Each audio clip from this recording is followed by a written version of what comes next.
그동안 우리가 돈을 쓰지 않았던 환경과 안전에 엄청난 돈을 쓰고 있고 돈 쓸 인구는 줄고 있는데 과학기술이 발전하면서 생산성이 비약적으로 증대돼 갖고 다시 옆으로 넘어가면요, 모든 부분들이 공급과잉이 됐다.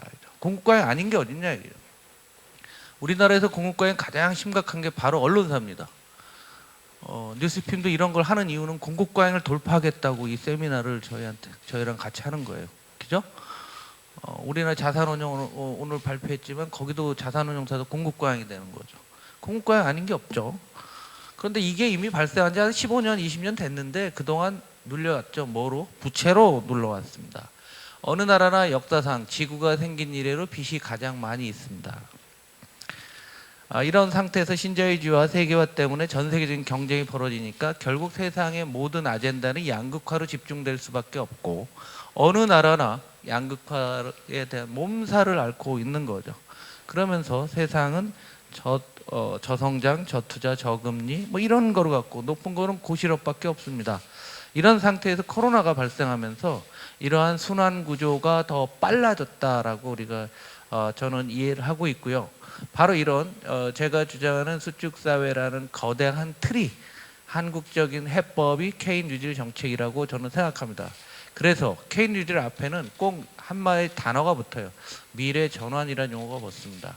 현재의 상황이 아니라 인류 역사상 우리가 이런 것을 동시대에 함께 전 인류가 겪어본 것이 처음이기 때문에 그렇다는 얘기죠. 바이든이 향후 10년간 3.4조 원의 세금을 늘리겠다는 겁니다. 이렇게 엄청나게 세금을 늘린다는 겁니다. 바이든은 낙수 효과를 인정하지 않습니다.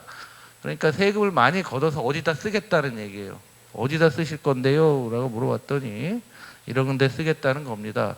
이게 뭐냐면 우리 케인 뉴딜과 관련된 모든 분야에 돈을 이렇게 많이 쓰겠다고 바이든이 이야기를 하고 있는 겁니다. 그 얘기는 뭐냐면 미국도 경제 방향을 잡을 때 케인 뉴딜과 같이 새로운 형태의 산업을 육성하지 않고서는 미국도 존재하기 어렵다라는 것이 미국 국민들이 모두 느끼고 있다라고 우리가 정리할 수 있습니다. 그럼 이게 미국만 그러냐? 중국도 그러고 있고요.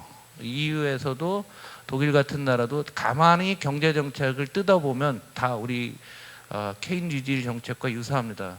제가 보기에는 한국에 있는 각국의 대사관들이 이 정책을 아마 다 갖다가 자국에 보고해서 하는 것 같고요.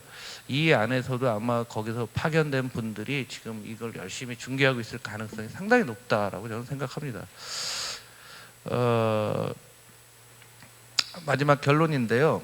이게 이제 제가 만든 하나의 도표인데 X축은 시간이 흘러가고요. Y축은 이제 투자 금액을 어떻게 할 거냐예요.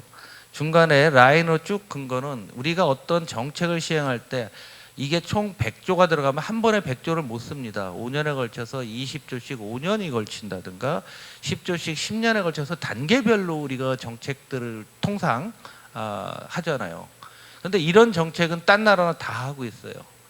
그런데 이번에 하는 우리 뉴딜 펀드를 이용한 케인 뉴딜 전략은 윗선에 있는 청색입니다. 딴 나라와 비슷한 재정을 쓰지만 초기에 투자 규모를 확 늘리자는 얘기예요.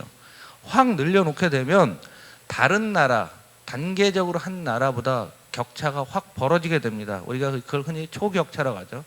그래서 일정 시간을 초격차를 유지하게 되면은 민간이 자율로 투자를 하게 되면서 이게 제대로 더 굴러가기 시작하는 거죠.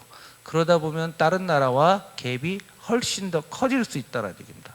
지금이 기술적으로 새로운 디지털이건 그린이건 이런 기술들이 유입되는 초기이기 때문에 제가 보기에는 한국이 이번에 제대로 자금을 쓰는데 민간 자금, 정부 자금, 금융기관 자금을 함께 뭉쳐갖고서 한국의 미래에 투자하게 되면은 저는 분명히 좋은 효과가 있을 거라고 생각하고요. 딴 나라보다 우리만큼 이렇게 열심히 하는 나라는 없다라고 생각합니다. 이번 세미나를 준비하면서 저는 이런 생각을 했어요. 혹시라도 여러분들이 업계에 계신 분들 그리고 이런 모든 비즈니스에 대한 평가는 민간 자산운용사 중심으로 진행됩니다. 민간 IB들의 아이디어를 갖고 정부는 돈을 줄 준비가 되어 있고요. 국회는 여러분들이 규제를 풀어달라고 하면은 어떤 식의 규제든지 풀기 위해서 다 가슴을 열고 있습니다. 한국이 한번 제대로 도약할 수 있는 그런 시기다라고 여러분들이 생각하시면 좋겠는데요. 이 그림 보신 분 많이 있을 텐데요. 한국이 여기 저기 외가리에 먹혀가는 청개구리인지 모르겠습니다. 근데 먹고 있는데 저 손을 잘 보면은요, 목을 꽉 잡으면 외가리가 숨 막혀서 죽게 되죠. 그렇죠? 손을 놓게 되면은 삼켜져 갖고서 이번엔 개구리가 죽습니다.